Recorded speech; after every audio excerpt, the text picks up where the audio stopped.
Time is a funny thing. It's the ultimate multi-meaning in life. When I say I'm going to talk about time today, what do you imagine I mean? Do you think I mean it literally, talking about the hours, the minutes, the seconds ticking off of the clock? Do you think I mean the way we refer to time as an achievement? The first time, the last time, the only time, the many times? Or similarly, how we refer to it as attempts? 1 time, 2 times, 3 times, 4 times? What if I were to talk about your time? Everyone has a time, whether they choose to accept it or to rush it. Because at the end of the day, time is and always will be a cycle influenced by your environment, influenced by the crowd you're surrounded by, intentionally or not. Everyone has their own time. Regardless if that's true or not, it's comforting, which is why I choose to pay it so much attention. Feeling behind is something I'm very familiar with, which by proxy means I've overthought it a lot. How you get to the point of feeling behind, the effects it has on you moving forward, the coping mechanisms, the cycles you create for yourself, the feeling that are actually beneath being left behind. If I were to make up a statistic, for example, something along the lines of 10% of adults by the age of 35 have never seen a cow, some of you might not believe it. Others might think, wait, have I actually seen a cow in person? But overall, the reaction wouldn't be that crazy. But if I switched seeing a cow to never finishing school, again, some of you might not believe me. However, some of you might feel ashamed and called out, because that holds much more weight in the eyes of the general public than seeing a cow does. The time you take to finish something, or the time you spend not doing it, vastly differs in the eyes of your peers depending on what that thing actually is. The judgment that you receive often comes from a place of cognitive bias from the judger, because the reason you never spent the time to do something or never got to finish something will often never be asked and instead assumed. Which leads you to a cycle. The most common of these cycles is avoidance. Hidden behind the thinly veiled excuse of procrastination, avoidance will often come up for many reasons, whether it's comfort, embarrassment, depression, whatever the reason is, now it's a battle you have to fight. I'm not saying all this to absolve you or anyone who's in a cycle of avoidance of blame. In fact, the scary counter-argument to everybody has their time is the butterfly effect. The butterfly effect is essentially the concept that small actions can lead to big changes. Think about a random moment you remember fondly in life. Now, you probably don't have to try that hard to associate it with the butterfly effect. Something as simple as playing games with your friends can be thought about this way. Just imagine you never went to that school, or chose to stay in instead of going out. You might not have ever met them, or even decided to play a different game in that moment. You wouldn't be there in that moment, playing and laughing with them. The smallest actions can lead to your life changing in that moment forever, and that is both beautiful and terrifying. I also think that the way someone thinks about that concept has to do with the set of beliefs they've developed. Because earlier I mentioned that the butterfly effect could be used as a counter-argument against everybody has their time, but it can also be used to defend that way of thinking. As terrifying as thinking every small action can affect you in much bigger ways, it can also be extremely motivating, even beautiful. It just comes down to how you think about it. And how you think about it goes back to the beliefs your subconscious has made up over the years. Another time-related concept I think about a lot is the value factor of time. You can only ever do something once for the first time. It sounds stupid, but that simple fact has a lot of consequences linked to it. Crack cocaine. Why does one do it? Well, there's a lot of reasons, but a prominent one is adrenaline chasing. A lot of people chase the high they got from doing something for the first time, but it will never be the same. So what do? They go deeper and deeper down the rabbit hole of adrenaline until, boom, you're doing crack cocaine. Damn, maybe I should have never slid down that slide when I was 4 years old. Thanks, Obama. But it doesn't just go one way. Time can increase the value of something, whether it's doing it more makes it more valuable or waiting.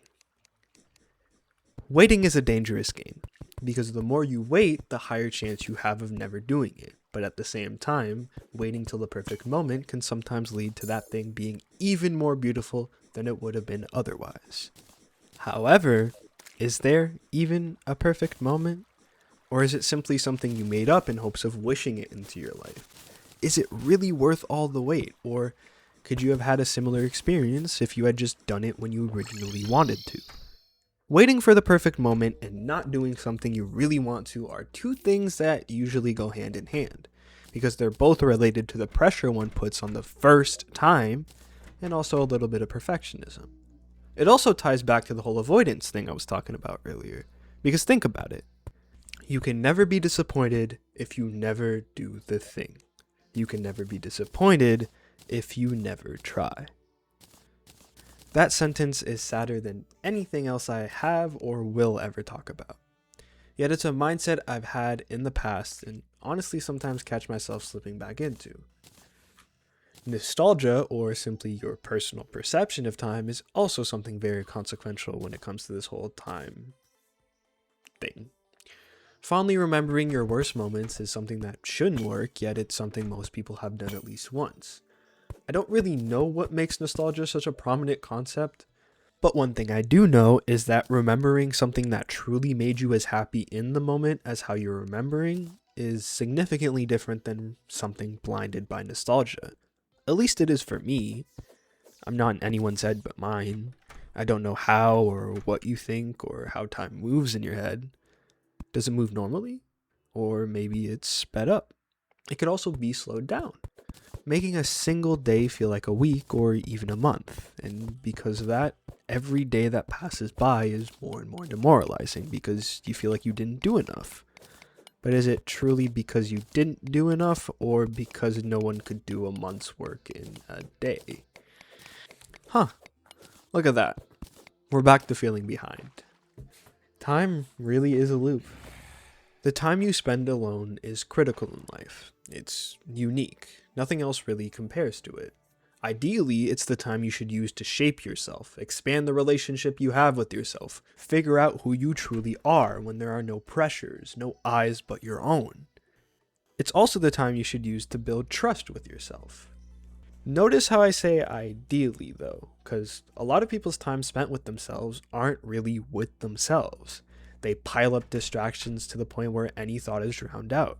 There's no dialogue with themselves, there's no back and forth, because most of the time that back and forth leaves them feeling so much worse than if they had just blocked it out in the first place. Regardless of if it's self-hatred, shame, or anything else I'm not knowledgeable in, it's not worth the short-term pain for the long-term reconciliation. Especially if you don't know what you're doing, which no one really does when it comes to yourself. You are not like anyone else. Everyone's different. Everyone responds and builds to different things. Self-awareness is definitely the first step though, because you can't solve a problem if you don't know what you're solving, and vice versa. You can't hold yourself accountable if you can't identify the wrong you're doing. The time with yourself, I personally believe, is a big key to finding contentment in your life. If you can't have a safe space with yourself, how can you rest and reset in between being out and about and living your life? But everyone's different. It might not be the same for you. However, if you take away one thing from the time you spend with yourself, one of the more useful ones in my opinion would be understanding what you respond to, understanding what works and what doesn't. Time with yourself can sometimes feel complicated, but hey, at least you only have to account for yourself, and you're in your own head. You know what you're thinking for the most part. Time with others, however, you have to account for multiple different people. I think that's what makes a best friend so valuable in life. Having that time with someone else while also not feeling the pressure of having to account for someone else kind of gives you the best of both worlds. I mean, a lot of things in life are better done with someone, especially if it's someone you have a deep connection with. It doesn't need to be a best friend, it could be a relationship, a family member, anything. But I think the biggest difference between spending quality time with someone and just spending time with people is feeling safe. Feeling safe relieves a lot of the natural pressures you have when you're around people. Feeling safe can also be a skill. There will probably be times where you're forced to be around people you don't want to be, and learning to feel safe and comfortable with yourself will help tremendously with that. Being comfortable with yourself around others is an easy way for you to be yourself in social situations. As we've discussed today, time is a lot of things. But I think my two favorite things that time can be is healing and hope. The passing of time isn't necessarily enough to heal you alone, but it's a big part of it. Sometimes, no matter what you do or how you do it, you won't feel better until enough time has passed. Sometimes it's not even in consequence to anything you did. In fact, most of the time it's not. You might just wake up one day and feel a little lighter. You might not even notice that for the past few days you've been doing things that subconsciously have felt impossible since it happened. No rhyme, no reason, simply the passing of time. On a similar and slightly more personal note, I find myself often lost in the hope of what time could be. Thinking about what I could be doing next time, or what I could do differently, what next time has in store for me.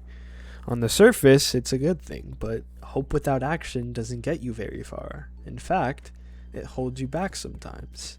Disappointment piles up when you have all these ideals in your head yet feel incapable of doing the simplest thing when the time comes to do them. Although time being hope does have one major benefit. If you understand that time passes in mysterious ways, no matter what you think the outcome, the next day, the future could be, it can always end up being different. And that helps a lot, especially if you feel like nothing will ever get better.